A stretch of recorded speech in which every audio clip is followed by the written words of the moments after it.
করতেন।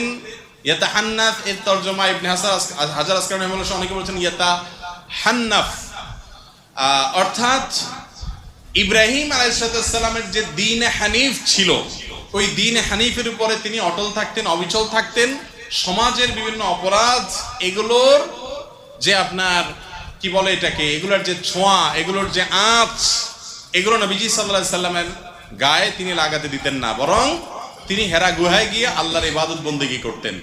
ইব্রাহিম আলাইহিস সালামের যে মিল্লাত ছিল, মিল্লাতে ইব্রাহিমী যেটাকে বলা হয়, এই মিল্লাতে ইব্রাহিমের উপরে নবী করিম সাল্লাল্লাহু আলাইহি সাল্লাম ছিলেন। তাহলে তার নবুয়তের আগের যে সময়টা, এই সময়টাতে তার যে দিন ছিল, এটা ছিল দিন ইব্রাহিম।